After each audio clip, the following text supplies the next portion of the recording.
Hi friends, ಇವತ್ತಿನ topic Microsoft Office Word. So Microsoft Office ವರ್ಡಲ್ಲಿ Microsoft Office Word window ಬಗ್ಗೆ ನಮಗೆ ಗೊತ್ತಾಗಿದೆ. ಅದಾದಮೇಲೆ ಹೋಮ್ ಟ್ಯಾಬಲ್ಲಿ ಕ್ಲಿಪ್ ಆರ್ಟ್ ಮತ್ತು ಫಾಂಟ್ ಆಪ್ಷನ್ನು ಗೊತ್ತಾಗಿದೆ. So next is paragraph option. So home ಟ್ಯಾಬಲ್ಲಿ ಪ್ಯಾರಾಗ್ರಾಫ್ ಆಪ್ಷನ್ ಬಗ್ಗೆ ನಾವು ನೋಡೋಣ. ಸೊ ಮೊದಲನೇ ಆಪ್ಷನ್ ಏನಪ್ಪ ಅಂತಂದು ಹೇಳಿದ್ರೆ ಇಲ್ಲಿ ಬುಲೆಟ್ಸ್ ಅನ್ನೋ ಆಪ್ಷನ್ ಇದೆ. ಸೊ ಮೊದಲನೇ ಆಪ್ಷನ್ನು ಪ್ಯಾರಾಗ್ರಾಫ್ ಆಪ್ಷನಲ್ಲಿ ಬುಲೆಟ್ ಅಂತ ಇದೆ. ಸೊ ಬುಲೆಟ್ ಎಲ್ಲಿ ಯೂಸ್ ಆಗುತ್ತೆ? ಸೊ ಬುಲೆಟ್ ಎಲ್ಲಿ ಯೂಸ್ ಆಗುತ್ತೆ ಅಂತ ನೋಡಲಿಕ್ಕೆ ನಾವು ಫಸ್ಟ್ ಏನು ಮಾಡೋಣ, ಒಂದು ಡಾಕ್ಯುಮೆಂಟ್ನ ಓಪನ್ ಮಾಡ್ಕೊಳ್ಳೋಣ. ಸೊ ಇಲ್ಲಿ ನಮ್ಮ ಹತ್ರ ರಾಥೋಡ್ ನೋಟ್ಸ್ ಅಂತ ಇದೆ. ಸೊ ಈ ಡಾಕ್ಯುಮೆಂಟ್ನ ನಾನು ಓಪನ್ ಮಾಡ್ಕೊತೀನಿ. ಸೊ ಈ ಡಾಕ್ಯುಮೆಂಟಲ್ಲಿ ಇಲ್ಲಿ ನಾನು 4 ಪಾಯಿಂಟ್ಸ್ನ ಬರೆದಿದ್ದೀನಿ. ಸೊ 4 ಪಾಯಿಂಟ್ಸ್ ಇದೆ. ಸೊ ಈ 4 ಪಾಯಿಂಟ್ಸ್ಗೆ ನಾವೇನು ಮಾಡೋಣ ಅಂತಂದು ಹೇಳಿದ್ರೆ ಒಂದು ಬುಲೆಟ್ಸ್ನ ಆ್ಯಡ್ ಮಾಡೋಣ. ಸೊ ಯಾವ ಬುಲೆಟ್ಸ್ ಬೇಕು ನಿಮಗೆ ಆ ಬುಲೆಟ್ ನೀವು ಆ್ಯಡ್ ಮಾಡ್ಬೋದು. Any bullets okay. ಸೊ ಇಲ್ಲಿ ನಾನು ಈ ಪರ್ಟಿಕ್ಯುಲರ್ ಬುಲೆಟ್ನ ಸೆಲೆಕ್ಟ್ ಮಾಡ್ತೀನಿ. ಸೊ ಒನ್ಸ್ ಬುಲೆಟ್ ಸೆಲೆಕ್ಟ್ ಮಾಡಾದ್ಮೇಲೆ ನೀವು ನೆಕ್ಸ್ಟು ಯಾವುದೇ ಒಂದು ಪಾಯಿಂಟ್ಸ್ನ ಕಂಟಿನ್ಯೂ ಮಾಡ್ತೀರಾ ಅಂತ ಹೇಳಿದ್ರೆ ಜಸ್ಟ್ ಎಂಟರ್ ಕೊಡಿ, ಆ ಬುಲೆಟು ನಿಮಗೆ ಆಟೋಮೆಟಿಕ್ಲಿ ಬರ್ತಾ ಹೋಗುತ್ತೆ. ಸೊ ದಿಸ್ ಈ ಥರ ನೀವು ಯಾವುದೇ ಒಂದು ಬುಲೆಟ್ನ ಯೂಸ್ ಮಾಡಿದ್ರಿ ಅಂತ ಹೇಳಿದ್ರೆ ಆ ಬುಲೆಟು ಕಂಟಿನ್ಯೂ ಆಗ್ತಾ ಹೋಗುತ್ತೆ. ಸೊ ಇದು ಒಂದೇ ಬುಲೆಟ್ ಅಂತಂದೇನಿಲ್ಲ, ನೀವು ಎನಿ ಬುಲೆಟ್ನ ಯೂಸ್ ಮಾಡ್ಬೋದು. ಸೊ ನೆಕ್ಸ್ಟ್ ನಾನು ಇನ್ನೊಂದು ಬುಲೆಟ್ ಯೂಸ್ ಮಾಡಿ ತೋರಿಸ್ತೀನಿ. ಸೊ ಇದೇ ಪಾಯಿಂಟ್ಸ್ಗೆ ಸೆಲೆಕ್ಟ್ ಮಾಡಿಕೊಂಡು ಇಲ್ಲಿ ನಾನು ಬುಲೆಟ್ ಚೇಂಜ್ ಮಾಡ್ತೀನಿ. ಬುಲೆಟ್ ಆಪ್ಷನ್ ಇದರಲ್ಲಿ ನಾನು ಬುಲೆಟ್ನ ಚೇಂಜ್ ಮಾಡ್ತೀನಿ. ಸೊ ನೆಕ್ಸ್ಟ್ ನಾನು ಕಂಟಿನ್ಯೂ ಮಾಡಿದೆ ಅಂದರೆ ಯಾವ ಬುಲೆಟ್ ನಾನು ಚೂಸ್ ಮಾಡಿದ್ದೀನೋ ಅದೇ ಬುಲೆಟೇ ಕಂಟಿನ್ಯೂ ಆಗುತ್ತೆ. So this is about your bullets. ಇದನ್ನು ನಾವು ಬುಲೆಟ್ಸ್ ಅಂತ ಕರಿತೀವಿ.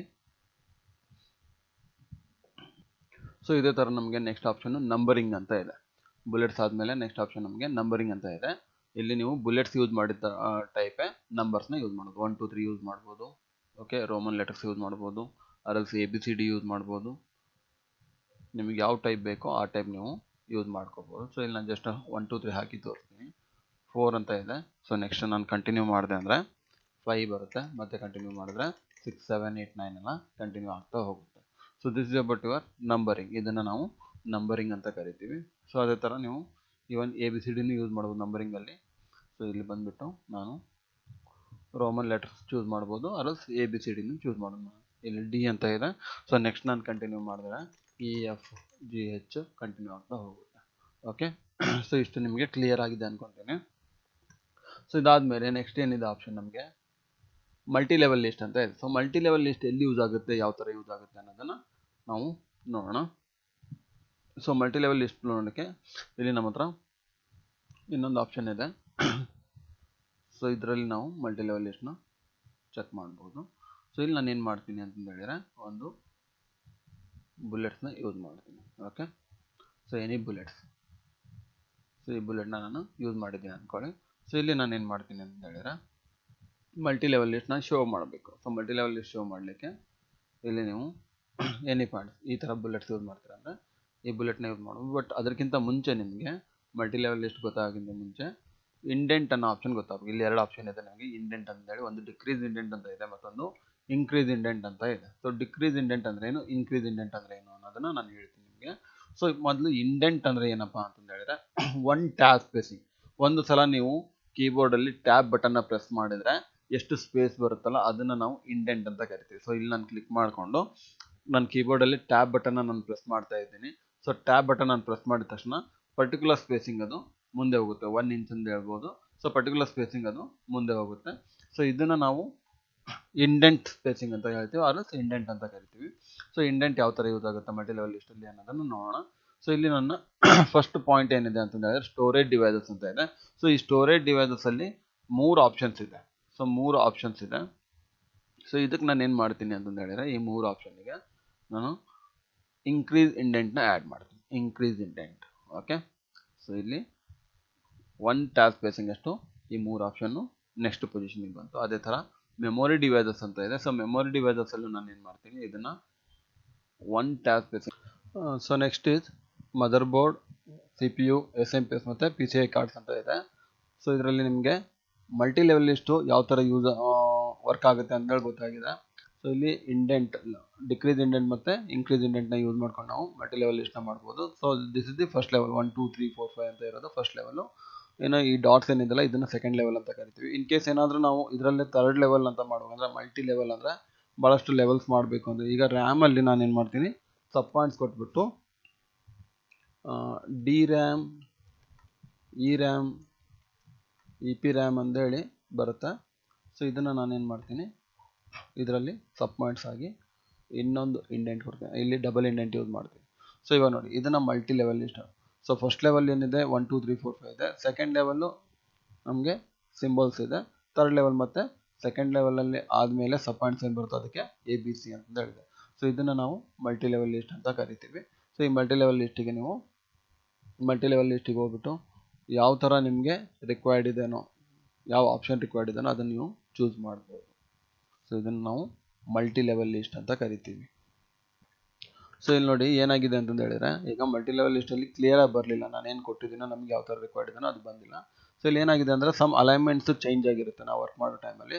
ಸೊ ಈ ಥರ ಆದಾಗ ಏನಪ್ಪ ಅಂದರೆ, ಮೊದಲು ನೀವು ಕ್ಲಿಯರ್ ಫಾರ್ಮೆಟ್, ಇದನ್ನು ನಾನು ಸೆಕೆಂಡ್ ವಿಡಿಯೋದಲ್ಲಿ ನಿಮ್ಗೆ ಇನ್ಫಾರ್ಮ್ ಮಾಡಿದ್ದೀನಿ. ಸೊ ಕ್ಲಿಯರ್ ಫಾರ್ಮೆಟ್ ಅಂದರೆ ಏನು ಅಂತೇಳಿ ನಾನು ಮೊದಲು ಇದನ್ನು ಕ್ಲಿಯರ್ ಫಾರ್ಮೆಟ್ ಮಾಡ್ಕೊತೀನಿ. ಸೊ ಕ್ಲಿಯರ್ ಫಾರ್ಮೆಟ್ ಮಾಡಾದಮೇಲೆ ನಾನೇನು ಮಾಡ್ತೀನಿ, ಇದಕ್ಕೆ ಮೊದಲು ನಂಬರಿಂಗ್ಸ್ನ ಯೂಸ್ ಮಾಡ್ತೀನಿ. ಸೊ ನಂಬರ್ಸ್ನ ಸೆಟ್ ಮಾಡ್ತೀನಿ. ಸೊ ಅಗೇನ್ ಇದರಲ್ಲಿ ಏನಾಗಿದೆ, ಕ್ಲಿಯರ್ ಫಾರ್ಮೆಟಲ್ಲಿ ಕೂಡ ಕೆಲವೊಂದು ಆಪ್ಷನ್ಸ್ ಹಾಗೆ ಉಳ್ಕೊತಿದ್ದವು.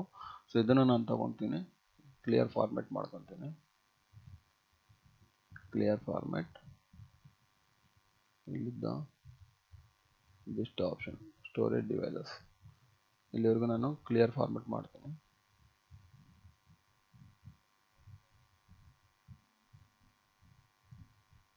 ನಂಬರ್ಸ್ನ ಯೂಸ್ ಮಾಡ್ತೀನಿ. ಓಕೆ, ಸೊ ಈಗೇನಾಯಿತು, ನಿಮಗೆ ಅಪ್ ಟು 14ವರೆಗೂ ಸೀರಿಯಲ್ ಆಗಿ ನಂಬರ್ ಬಂದಿದೆ. ಸೊ ಇದನ್ನು ನಾವು ಯಾವ ಥರ ಸೆಟ್ ಮಾಡ್ಕೋಬೇಕು ಅಂದರೆ, so this is our headline, storage devices ಅನ್ನೋದು ಹೆಡ್ಲೈನ್ ಇದೆ. ಅದ್ರ ಕೆಳಗಡೆ ನಮಗೆ 3 ಸಬ್ ಪಾಯಿಂಟ್ಸ್ ಇದೆ. ಸೊ ಈ ಸಬ್ ಪಾಯಿಂಟ್ಸ್ನ ನಾನು ಒಂದು ಇಂಡೆಂಟ್ ಕೊಡ್ಕೊತೀನಿ. ಏನು ಮೆಮೊರಿ ಡಿವೈಸಸಲ್ಲಿ ರ್ಯಾಮ್ ಮತ್ತು ರಾಮ್ ಅನ್ನೋದು ಸಬ್ ಪಾಯಿಂಟ್ ಇದೆ. ಸೊ ಇದನ್ನೊಂದು ಇಂಡೆಂಟ್ ಅಂತ ಕೊಡ್ಕೊತೀನಿ. ಈ ರ್ಯಾಮ್ ಒಳಗಡೆ ನಮಗೆ 3 ಸಬ್ ಪಾಯಿಂಟ್ಸ್ ಇದೆ, ಇದನ್ನು ನಾನು ಮತ್ತೊಂದು ಇಂಡೆಂಟ್ ಕೊಡ್ಕೊತೀನಿ. So second indent. ಸೊ ಇಲ್ಲಿಗೆ ನಮ್ಗೆ ಏನಾಯಿತು ಅಂತಂದು ಹೇಳಿದ್ರೆ, ಇವಾಗ ಸಿಸ್ಟಮ್ ಡಿವೈಸಸಲ್ಲಿ ಸ್ಟೋರೇಜ್ ಡಿವೈಸಸಲ್ಲಿ ABC, ಮೆಮೊರಿ ಡಿವೈಸಲ್ಲಿ AB, ಮತ್ತು ಮೆಮೊರಿ ಡಿವೈಸಲ್ಲಿ ಎದಲ್ಲಿ ರ್ಯಾಮಲ್ಲಿ 1 2 3 ಅಂತ ಹೇಳಿದೆ. ಅದಾದಮೇಲೆ ಸಿಸ್ಟಮ್ ಡಿವೈಸಲ್ಲಿ 3 4 5 6 ಅಂತ ಇದೆ. So this is your multi level list. ಇಲ್ಲಿಗೆ ಕ್ಲಿಯರ್ ಆಗಿದೆ ಅನ್ಕೊತೀನಿ. ಸೊ ಹಾಗೆ ನೀವು ಇದನ್ನು ಸೆಟ್ ಮಾಡಬೇಕಂದ್ರೆ ಬೋಲ್ಡ್ ಪ್ಲಸ್ ಫಾಂಟ್ ಸೈಜ್ನ ದೊಡ್ಡದು ಮಾಡ್ಬೋದು. 16, this is also bold plus 16, font size 16 ಮಾಡ್ತಾ ಇದ್ದೀನಿ. ಅಗೇನ್ ದಿಸ್ ಒನ್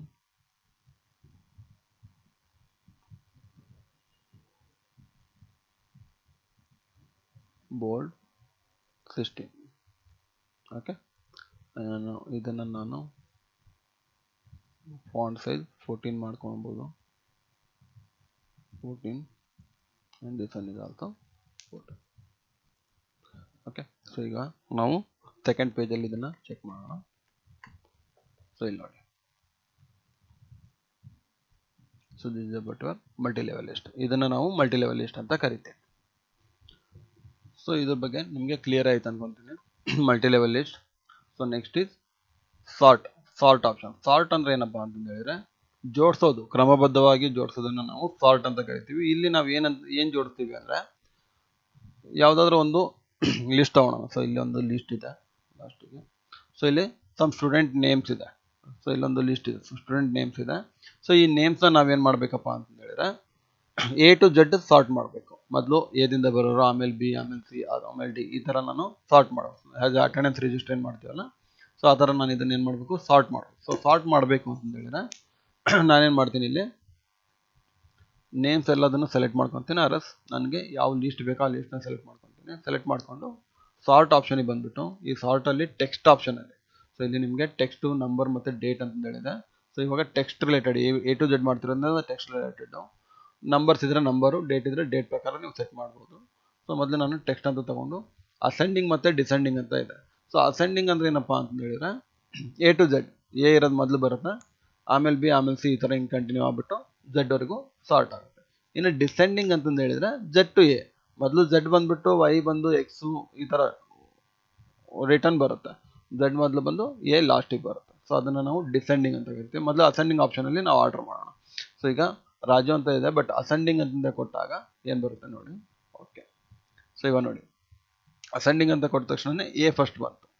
ನೆಕ್ಸ್ಟು ಏನೇ ಇದೆ ಸೆಕೆಂಡ್ ಲೆಟರ್ ಚೆಕ್ ಮಾಡುತ್ತೆ, ಸೆಕೆಂಡ್ ಲೆಟರ್ ಸೇಮ್ ಇದೆ, ಥರ್ಡ್ ಲೆಟರ್ ಚೆಕ್ ಮಾಡುತ್ತೆ. ಹೆಚ್ ಫಸ್ಟ್ ಬರೋದ್ರಿಂದ ಆಶಾ ಫಸ್ಟ್ ಬಂದ್ಬಿಟ್ಟು ಆಸ್ಮಾ ಅದಾದ್ಮೇಲೆ ಬಂದಿದೆ. ಜಿ ಇದೆ, ಕೆ ಎಲ್ ಎಂ ಆರ್, ಆರಲ್ಲೂ ಎರಡಿದೆ. ಸೊ ಸೆಕೆಂಡ್ ಲೆಟರ್ ಚೆಕ್ ಮಾಡುತ್ತೆ, ಎ ಸೇಮ್ ಇದೆ. ಥರ್ಡ್ ಲೆಟರ್ ಚೆಕ್ ಮಾಡುತ್ತೆ, ಜೆ ಮತ್ತು ವಿ ಇದೆ, ಜೆ ಫಸ್ಟ್ ಬಂದ್ಬಿಟ್ಟು ವಿ ಆಮೇಲೆ ಬರುತ್ತೆ. ಸೊ ಇದನ್ನು ನಾವು ascending order and sort option ಅಂತ ಕರಿತೀವಿ. Sort, this is called sort option. So ಇದೇ ಥರ ನಾವೀಗ ಡಿಸೆಂಡಿಂಗ್ ಆರ್ಡರ್ನಲ್ಲಿ ಚೆಕ್ ಮಾಡೋಣ. ಸೊ ಇಲ್ಲಿ ನೋಡಿ ಜಹೀರ್ ಅನ್ನೋದು ಲಾಸ್ಟಿಗೆ ಬಂದಿದೆ, ಆಶಾ ಅಂತ ಫಸ್ಟ್ ಬಂದಿದೆ. ಅದನ್ನೇ ನಾನು ಏನಾದರೂ ಸಾರ್ಟ್ ಆಪ್ಷನ್ಗೆ ಹೋಗ್ಬಿಟ್ಟು ಡಿಸೆಂಡಿಂಗ್ ಆಪ್ಷನ್ ಸೆಲೆಕ್ಟ್ ಮಾಡಿದ್ರೆ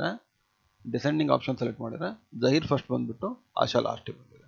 so this is called descending order.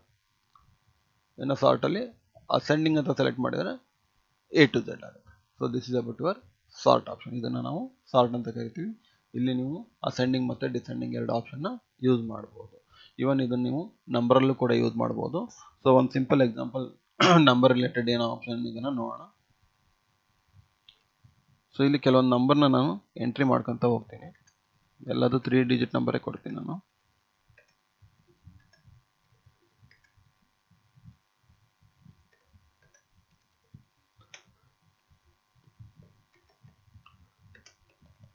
So ಇಲ್ಲಿ ಕೆಲವೊಂದು ನಂಬರ್ ಕೊಟ್ಟಿದ್ದೀನಿ. ಇದನ್ನು ನಾನು ಅಸೆಂಡಿಂಗ್ ಮತ್ತು ಡಿಸೆಂಡಿಂಗಲ್ಲಿ ಸೆಟ್ ಮಾಡ್ತಾ ಹೋಗ್ತೀನಿ. ಸೊ ಈ ನಂಬರ್ಸ್ ಏನಿದೆಯಲ್ಲ, ಸೊ ಅಸೆಂಡಿಂಗ್ ಅಂತ ಹೇಳ್ಕೊಟ್ಟಾಗ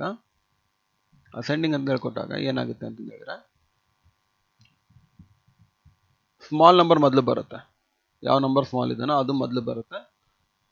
ಬಿಗರ್ ನಂಬರ್ ಯಾವ್ದು ದೊಡ್ಡದಿದೆನೋ ಆ ನಂಬರ್ ನಿಮಗೆ ಲಾಸ್ಟಿಗೆ ಬರುತ್ತೆ. So ascending number.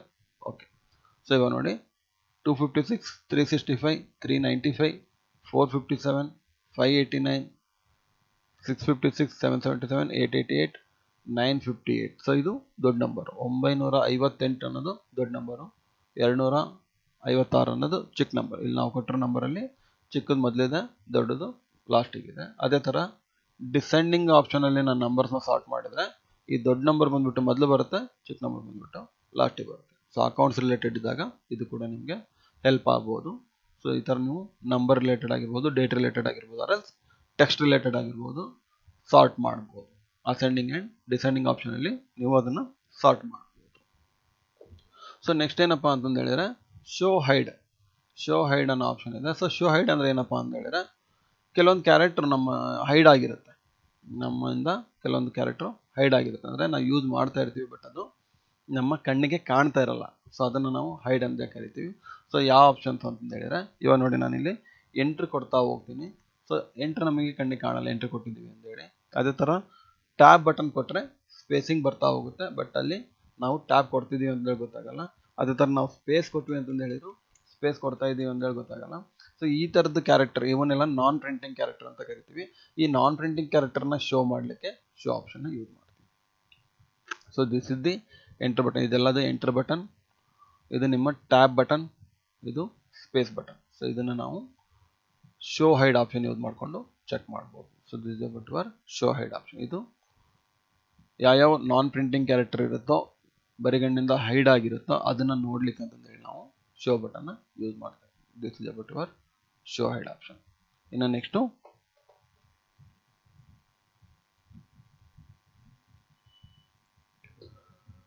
ಏನಪ್ಪ ಅಂತ ಹೇಳಿದ್ರೆ ನಿಮಗೆ ಅಲೈನ್ಮೆಂಟ್ ಅಂತ ಬರುತ್ತೆ. ಅಲೈನ್ಮೆಂಟ್. ಸೊ ಇಲ್ಲಿ ನಿಮಗೆ 4 ಅಲೈನ್ಮೆಂಟ್ ಬರುತ್ತೆ. ಫಸ್ಟ್ ಒನ್ ಬಂದ್ಬಿಟ್ಟು ಲೆಫ್ಟ್ ಅಲೈನ್ಮೆಂಟ್, ಮಿಡಲ್ ಅಲೈನ್ಮೆಂಟ್, ಮತ್ತೊಂದು ರೈಟ್ ಅಲೈನ್ಮೆಂಟ್. ಈ 3 ಆಪ್ಷನ್ನ ಮೊದಲು ನಾನು ಹೇಳ್ಬಿಡ್ತೀನಿ. Left alignment, middle or central alignment, right alignment. So ಇದೇನಂದರೆ ಲೆಫ್ಟ್ ಅಂತಂದು ಹೇಳಿದ್ರೆ ನೀವು ನಾರ್ಮಲಿ ಏನು ಟೈಪ್ ಮಾಡ್ತೀರಾ ಅದು ಲೆಫ್ಟ್ಗೆ ಇರುತ್ತೆ. ಇದನ್ನು ನಾವು ಲೆಫ್ಟ್ ಅಲೈನ್ಮೆಂಟ್ ಅಂತ ಕರಿತೀವಿ. ಇನ್ ಕೇಸ್ ಏನಾದರೂ ಈ ಹೆಡ್ಲೈನ್ ನಿಮಗೆ ಸೆಂಟ್ರಲ್ ಬೇಕು ಅಂತಂದು ಹೇಳಿದ್ರೆ ಸೆಂಟ್ರಲ್ ಅಲೈನ್ಮೆಂಟ್ ಯೂಸ್ ಮಾಡ್ಬೋದು. ಅದೇ ಥರ ಏನಾದರೂ ನಿಮಗೆ ರೈಟ್ ಸೈಡಿಗೆ ಬೇಕು ಅಂದರೆ ರೈಟ್ ಅಲೈನ್ಮೆಂಟ್ ಯೂಸ್ ಮಾಡ್ಬೋದು. ಸೊ ಒಂದು ಲೆಟರ್ ಏನಾದ್ರು ನೀವು ಟೈಪ್ ಮಾಡಿದ್ರಿ ಅಂತಂದು ಹೇಳಿದ್ರೆ ಕೆಳಗಡೆ ಯುವರ್ ಫೇಸ್ಬುಲ್ ಅಂತ ಬರ್ಬಿಟ್ಟು ಸಿಗ್ನೇಚರ್ ಆಗ್ತೀರಾ, ಅದು ರೈಟಿಗೆ ಇರುತ್ತೆ. ಸೊ ಅವಾಗ ನೀವು ಓನ್ಲಿ ರೈಟ್ ಅಲೈನ್ಮೆಂಟ್ ಯೂಸ್ ಮಾಡಿದರೆ ಸಾಕು. ಸೊ ಅಲ್ಲಿ ನೀವು ಸ್ಪೇಸ್ ಗೀಸ್ ಕೊಡೋ ಅವಶ್ಯಕತೆ ಇರಲ್ಲ. ಇವನ್ ಸೆಂಟ್ರಿಗೆ ಏನಾದ್ರು ಬೇಕಂದರೆ ಸೆಂಟ್ರಲ್ ಅಲೈನ್ಮೆಂಟ್ನ ಯೂಸ್ ಮಾಡ್ಬೋದು. ನಿಮ್ಮ ಹೆಡ್ಲೈನು ಲೆಫ್ಟಿಂದ ನಿಮ್ಮ ಡಾಕ್ಯುಮೆಂಟ್ಸ್ ರೆಡಿ ಆಗಬೇಕು ಅಂತ ಹೇಳಿದ್ರೆ ಲೆಫ್ಟ್ ಅಲೈನ್ಮೆಂಟ್ನ ನೀವು ಯೂಸ್ ಮಾಡ್ಬೋದು. ಸೊ ಈ 3 ಆಪ್ಷನ್ ಆದಮೇಲೆ 4ನೇದೊಂದು ಆಪ್ಷನ್ ಇದೆ, ಅದನ್ನು ನಾವು ಜಸ್ಟಿಫೈ ಅಂತ ಕರಿತೀವಿ. ಸೊ ಏನಪ್ಪ ಇದು ಜಸ್ಟಿಫೈ ಆಪ್ಷನ್ ಎಲ್ಲಿ ಯೂಸ್ ಆಗುತ್ತೆ, ಏನು ಅಲೈನ್ಮೆಂಟ್ ಇದು ಅಂತಂದು ಹೇಳಿದ್ರೆ, ಇಲ್ಲಿ ಏನಾಗುತ್ತೆ ಅಂತಂದು ಹೇಳಿದ್ರೆ, ನೀವು ಯಾವಾಗಲೂ ಯಾವುದೋ ಒಂದು ಡಾಕ್ಯುಮೆಂಟ್ನ ಟೈಪ್ ಮಾಡಿದ್ರಿ ಅಂತಂದು ಹೇಳಿದ್ರೆ, ಈ ಥರ ನೋಡ್ರಿ, ಈ ಡಾಕ್ಯುಮೆಂಟ್ ನಾನು ಸೆಲೆಕ್ಟ್ ಮಾಡ್ತಾ ಇದ್ದೀನಿ, ಸ್ವಲ್ಪ ಫಾಂಟ್ ಸೈಜ್ ದೊಡ್ಡ ಮಾಡ್ತೀನಿ. ಸೊ ಇದು ಸೆಲೆಕ್ಟ್ ಮಾಡ್ತಾ ಇದ್ದೀನಿ. ಸೊ ಇದರಲ್ಲಿ ಏನಾಗುತ್ತೆ ಅಂತಂದು ಹೇಳಿದ್ರೆ, ನಿಮ್ಮ ಲೆಫ್ಟ್ ಮಾರ್ಜಿನ್ ಬಂದ್ಬಿಟ್ಟು ಕ್ಲಿಯರ್ ಇರುತ್ತೆ, ಬಟ್ ರೈಟ್ ಮಾರ್ಜಿನ್ ಕ್ಲಿಯರ್ ಇರಲ್ಲ. ಸೊ ರೈಟ್ ಮಾರ್ಜಿನ್ ಬಂದ್ಬಿಟ್ಟು ವರ್ಡಿಂಗ್ಸ್ ಯಾವ ಥರ ನಿಮ್ಗೆ ಕಂಪ್ಲೀಟ್ ಆಗಿರುತ್ತೋ ಆ ಥರ ಇದೇನಾಗಿರುತ್ತೆ, ಸ್ವಲ್ಪ ಹೆಚ್ಚು ಕಡಿಮೆ ಆಗಿರುತ್ತೆ, ಅಲೈನ್ ಆಗಿರಲ್ಲ, ಸ್ಟ್ರೇಟ್ ಆಗಿ ಅಲೈನ್ ಆಗಿರಲ್ಲ. ಸೊ ಇದನ್ನು ನೀವು ಕ್ಲಿಯರ್ ಮಾಡಲಿಕ್ಕೆ ಜಸ್ಟಿಫೈ ಆಪ್ಷನ್ನ ಯೂಸ್ ಮಾಡಬೇಕು. ಇವಾಗ ನೋಡಿ, ನಿಮಗೆ ರೈಟ್ ಸೈಡು ಅಲೈನ್ ಆಗಿಲ್ಲ ಟೆಕ್ಸ್ಟ್, ಬಟ್ ಲೆಫ್ಟಿಗೆ ಕರೆಕ್ಟಾಗಿ ಅಲೈನ್ ಆಗಿದೆ. ಅದೇ ಥರ ರೈಟಿಗೂ ಕೂಡ ಅಲೈನ್ ಆಗಬೇಕು ಅಂತಂದು ಹೇಳಿದ್ರೆ ನೀವು ಜಸ್ಟಿಫೈ ಅಲೈನ್ಮೆಂಟ್ನ ಯೂಸ್ ಮಾಡಬೇಕು. ಸೊ ಇವಾಗ ನೋಡಿ, ಜಸ್ಟಿಫೈ ಆಪ್ಷನ್ನ ಯೂಸ್ ಮಾಡಾದ್ಮೇಲೆ ಡಾಕ್ಯುಮೆಂಟ್ ಬಂದ್ಬಿಟ್ಟು ಸ್ಟ್ಯಾಂಡರ್ಡ್ ಆಗಿ ಕಾಣುತ್ತೆ, ರೈಟ್ ಮತ್ತು ಲೆಫ್ಟಿಗೆ ಅಲೈನ್ ಆಗುತ್ತೆ. So this is called justify option, okay, or justify alignment. So ಈ ಆಪ್ಷನ್ನು ವೆರಿ ಇಂಪಾರ್ಟೆಂಟು, ಕ್ಲಿಯರಾಗಿ ನೋಡ್ಕೊಳ್ಳಿ. ಲೆಫ್ಟ್ ಮತ್ತು ರೈಟ್ ಸೈಡಿಗೆ ಅಲೈನ್ ಮಾಡಲಿಕ್ಕೆ ನಾವು ಜಸ್ಟಿಫೈ ಆಪ್ಷನ್ನ ಯೂಸ್ ಮಾಡ್ತೀವಿ. ನಾರ್ಮಲ್ ಆಗಿ ನೀವು ಟೈಪ್ ಮಾಡುವಾಗ ಲೆಫ್ಟ್ ಅಲೈನ್ಮೆಂಟ್ ಇರುತ್ತೆ. ಸೊ ಲೆಫ್ಟ್ ಅಲೈನ್ಮೆಂಟಲ್ಲಿ ಈ ಡಾಕ್ಯುಮೆಂಟ್ ಈ ಥರ ಕಾಣ್ತಾ ಇರುತ್ತೆ. ಸೊ ಒಂದು ಪ್ಯಾರಾಗ್ರಾಫ್ ಮಾತ್ರ ತೋರಿಸ್ತಿದ್ದೀನಿ. ಇದೇ ಪ್ಯಾರಾಗ್ರಾಫ್ನ ನೀವು ಸೆಲೆಕ್ಟ್ ಮಾಡಿಕೊಂಡು ಜಸ್ಟಿಫೈ ಆಪ್ಷನ್ ಯೂಸ್ ಮಾಡಿದ್ರಿ ಅಂದರೆ ಇಲ್ಲಿ ನಿಮಗೆ ರೈಟ್ ಮತ್ತು ಲೆಫ್ಟ್ಗೆ ನಿಮ್ಮ ಪ್ಯಾರಾಗ್ರಾಫ್ ಅಲೈನ್ ಆಗುತ್ತೆ. Okay, so this is about your alignment. ಇನ್ನು ನೆಕ್ಸ್ಟ್ ಬಂದ್ಬಿಟ್ಟು ಲೈನ್ ಸ್ಪೇಸಿಂಗ್ ಅನ್ನೋ ಆಪ್ಷನ್ ಬರುತ್ತೆ. ಸೊ ಲೈನ್ ಸ್ಪೇಸಿಂಗ್ ಅಂದರೆ ಏನಪ್ಪ ಅಂದರೆ, ನೀವು ಟೆಕ್ಸ್ಟ್ನ ಟೈಪ್ ಮಾಡಿರೋ ಮಧ್ಯೆ ಏನು ಲೈನ್ ಸ್ಪೇಸ್ ಇರುತ್ತಲ್ಲ, ಇದನ್ನು ನಾವು ಲೈನ್ ಸ್ಪೇಸಿಂಗ್, ಪ್ರತಿಯೊಂದು ಲೈನ್ ಮಧ್ಯೆ ಸ್ಪೇಸಿಂಗ್ ಇದನ್ನು ನಾವು ಲೈನ್ ಸ್ಪೇಸಿಂಗ್ ಅಂತ ಕರಿತೀವಿ. ಸೊ ಏನೇ ಚೇಂಜಸ್ ಮಾಡಬೇಕಂದ್ರೆ ಮೊದಲೇ ಸೆಲೆಕ್ಟ್ ಮಾಡಬೇಕಾಗುತ್ತೆ. ಪ್ಯಾರಾಗ್ರಾಫ್ನ ಸೆಲೆಕ್ಟ್ ಮಾಡಿಬಿಟ್ಟು ಲೈನ್ ಸ್ಪೇಸಿಂಗ್ ಆಪ್ಷನ್ ತೊಗೊಂಡು 1.15 ಸ್ಪೇಸಿಂಗ್ ಇದೆ, ಅದನ್ನು ನೀವು ಕಡಿಮೆ ಬೇಕಂದರೆ ಕಡಿಮೆ ಮಾಡ್ಕೋಬೋದು, ಜಾಸ್ತಿ ಬೇಕಂದರೆ ಜಾಸ್ತಿನೂ ಮಾಡ್ಬೋದು. ಸೊ ಇದು ನಿಮ್ಮ ಟೆಕ್ಸ್ಟ್ ರಿಲೇಟೆಡ್ ಮತ್ತು ನಿಮ್ಮ ಪೇಜ್ ರಿಲೇಟೆಡ್ ಎಷ್ಟು ನಿಮ್ಮ ಹತ್ರ ಸ್ಪೇಸ್ ಇದೆನೋ, ನಿಮಗೆ ಯಾವುದು ಕ್ಲಿಯರಾಗಿ ಕಾಣುತ್ತೋ ಆ ಥರ ನೀವು ಸೆಟ್ ಮಾಡ್ಬೋದು. ಸೊ ಸ್ಟ್ಯಾಂಡರ್ಡ್ ಬಂದುಬಿಟ್ಟು 1.15 ಇರುತ್ತೆ, 1.15 ಇರುತ್ತೆ. ನೀವು ಬೇಕಂದ್ರೆ ಸ್ವಲ್ಪ ನೀವು ಜಾಸ್ತಿ ಕೂಡ ಮಾಡ್ಬೋದು. ಸೊ ಎಷ್ಟು ರಿಕ್ವೈರ್ಡ್ ಇದೆನೋ ಅಷ್ಟಕ್ಕೆ ನೀವು ಲೈನ್ ಸ್ಪೇಸಿಂಗ್ನ ಸೆಟ್ ಮಾಡ್ಬೋದು. 1.0, 1.15, 1.5, 2.0, 2.5, 3.0 ಇಲ್ಲಿವರೆಗೂ ಇದೆ. ಸೊ ಯಾವ ಸ್ಪೇಸಿಂಗ್ ಆದರೂ ನೀವು ಯೂಸ್ ಮಾಡ್ಬೋದು. So next option is shading. So ಇದನ್ನು ನಾವು ಶೇಡಿಂಗ್ ಅಂತ ಕರಿತೀವಿ. ಸೊ ಶೇಡಿಂಗ್ ಆಪ್ಷನ್ ಎಲ್ಲಿ ಯೂಸ್ ಆಗುತ್ತೆ ಅಂತ ಹೇಳಿದ್ರೆ, ನೀವು ಯಾವುದಾದ್ರೂ ಪರ್ಟಿಕ್ಯುಲರ್ ಲೈನ್ಸ್ನ ಶೇಡ್ ಮಾಡಲಿಕ್ಕೆ ಶೇಡಿಂಗ್ ಆಪ್ಷನ್ನ ಯೂಸ್ ಮಾಡ್ಬೋದು. ಸೊ ಈ ಪರ್ಟಿಕ್ಯುಲರ್ ಲೈನ್ನ ನಾನು ಶೇಡ್ ಮಾಡಬೇಕು ಅಂತಂದರೆ ಜಸ್ಟು ಇಲ್ಲಿ ನಾನು ಕ್ಲಿಕ್ ಮಾಡಿಬಿಟ್ಟು ಶೇಡಿಂಗ್ ಆಪ್ಷನಲ್ಲಿ ನನಗೆ ಯಾವ ಕಲರ್ ಬೇಕೋ ಆ ಕಲರ್ನ ನಾನು ಚೂಸ್ ಮಾಡಿಬಿಟ್ಟು ಶೇಡ್ ಮಾಡಿ. ಓಕೆ, ಸ್ವಲ್ಪ ಲೈಟ್ ಕಲರ್ ಇದ್ದರೆ ಓಕೆ, ಎನಿ ಕಲರ್. ಸೊ ಇದನ್ನು ನಾವು ಶೇಡಿಂಗ್ ಅಂತ ಕರಿತೀವಿ. ಸೊ ಈ ಥರ ಹೆಡ್ಲೈನ್ಸಿಗೆ ನಾವು ಬೇಕಾದಾಗ ಶೇಡಿಂಗ್ ಮಾಡ್ಕೋಬೋದು. This is the shading option, ಇದನ್ನು ನಾವು ಶೇಡಿಂಗ್ ಅಂತ ಕರಿತೀವಿ. Okay, so this is about your shading. ಇನ್ನು ಫೈನಲಿ ಲಾಸ್ಟ್ ಆಪ್ಷನ್ ಬಂದ್ಬಿಟ್ಟು ನಿಮಗೆ ಬಾಟಮ್ ಬಾರ್ಡ್ರನ್ನ ಆಪ್ಷನ್ ಇದೆ. ಸೊ ಬಾಟಮ್ ಬಾರ್ಡ್ರಲ್ಲಿ ಯೂಸ್ ಆಗುತ್ತೆ ಅನ್ನೋದನ್ನು ನೋಡೋಣ. ಸೊ ಬಾಟಮ್ ಬಾರ್ಡ್ರ್ ಯೂಸ್ ಮಾಡಲಿಕ್ಕೆ ನಾವು ಒಂದು ಲೆಟರ್ ಹೆಡ್ ಡಾಕ್ಯುಮೆಂಟ್ ನೋಡೋಣ. ಲೆಟರ್ ಹೆಡ್ ಡಾಕ್ಯುಮೆಂಟ್ ತೊಗೊಳೋಣ. ಸೊ ಇದು ಲೆಟರ್ ಹೆಡ್ ಮೇಲೆ ನಾನು ಕ್ಲಿಕ್ ಮಾಡ್ತೀನಿ. ಸೊ ಇಲ್ಲೊಂದು ಡಾಕ್ಯುಮೆಂಟ್ ಇದೆ, ನಮ್ಮ ಹತ್ರ ಲೆಟರ್ ಹೆಡ್ ಡಾಕ್ಯುಮೆಂಟ್ ಇದೆ. ಸೊ ಇಲ್ಲಿ ನಾವು ಪೇಜ್ನ ಡಿಫ್ರೆನ್ಷಿಯೇಟ್ ಮಾಡಬೇಕಾಗುತ್ತೆ. ಈ ಲೆಟರ್ ಹೆಡ್ ಮೇಲಾಗ್ಬಿಟ್ಟು ಮ್ಯಾಟ್ರ್ ಬರಲಿಕ್ಕೆ ಕೆಳಗಡೆ ನಾವು ಯೂಸ್ ಮಾಡ್ಕೊತೀವಿ. ಸೊ ಅದಕ್ಕಿಂತ ಮುಂಚೆ ನಾನು ಇಲ್ಲಿ ಏನು ಮಾಡ್ತೀನಿ, ಒಂದು ಲೈನ್ನ ಕೊಟ್ಬಿಟ್ಟು ಪೇಜ್ನ ಡಿಫ್ರೆನ್ಷಿಯೇಟ್ ಮಾಡಬೇಕಾಗುತ್ತೆ. ಅಪ್ಪರ್ ಮತ್ತು ಲೋವರ್ ಸ್ಪೇಸಿಂಗ್ ಆಗಿ ಡಿಫ್ರೆನ್ಷಿಯೇಟ್ ಮಾಡಬೇಕಾಗುತ್ತೆ. ಅದಕ್ಕೋಸ್ಕರ ನಾನು ಏನು ಮಾಡ್ತೀನಿ, ಇಲ್ಲಿ ಒಂದು ಬಾಟಮ್ ಬಾರ್ಡ್ರನ್ನ ಯೂಸ್ ಮಾಡಿ. ಸೊ ಬಾಟಮ್ ಬಾರ್ಡ್ರ್ ಯೂಸ್ ಮಾಡೋಕ್ಕಿಂತ ಮುಂಚೆ ಈ ಲಾಸ್ಟ್ ಲೈನ್ ಮೇಲೆ ನಿಮ್ಮ ಕರ್ಸರ್ ಇರಬೇಕು. ಸೊ ಇದನ್ನು ನಾವು ಕರ್ಸರ್ ಅಂತ ಕರಿತೀವಿ. ಇದೇನು ಲಾಸ್ಟ್ ಲೈನ್ ಇದನ್ನು ಇದರ ಎಂಡ್ ಪಾಯಿಂಟಿಗೆ ನೀವು ಕರ್ಸರ್ ಇಟ್ಬಿಟ್ಟು ಬಾಟಮ್ ಬಾರ್ಡರ್ ಆಪ್ಷನ್ನ ಸೆಲೆಕ್ಟ್ ಮಾಡಿದ್ರಿ ಅಂದರೆ ಈ ಥರ ನಿಮಗೊಂದು ಲೈನ್ ಬರ್ತದೆ. ಇದನ್ನು ನಾವು ಬಾಟಮ್ ಬಾರ್ಡರ್ ಅಂತ ಕರಿತೀವಿ. ಸೊ ಇದ್ರ ಕೆಳಗಡೆ ನೀವು ನಾರ್ಮಲ್ ಆಗಿ ಏನೇ ಟೆಕ್ಸ್ಟ್ ಬರೀತಿತ್ತು ಅಂದರೆ ಲೆಟರ್ನ ಬರೀಬೋದು. Okay, so this is about your bottom border. So ಇಲ್ಲಿಗೆ ನಿಮ್ಮ ಪ್ಯಾರಾಗ್ರಾಫ್ ಆಪ್ಷನ್ ಕೂಡ ಮುಗಿಯುತ್ತೆ. ಸೊ ಇಲ್ಲಿಗೆ ಹೋಮ್ ಟ್ಯಾಬಲ್ಲಿ ಕ್ಲಿಪ್ ಆರ್ಟ್, ಫಾಂಟ್ ಆಪ್ಷನ್ ಮತ್ತು ಪ್ಯಾರಾಗ್ರಾಫ್ ಆಪ್ಷನ್ ಮುಗಿದಿದೆ. ಇನ್ನು ನೆಕ್ಸ್ಟ್ ಕ್ಲಾಸಲ್ಲಿ ನಾವು ಎಡಿಟಿಂಗ್ ಆಪ್ಷನ್ ಬಗ್ಗೆ ನೋಡೋಣಂತೆ. Thank you.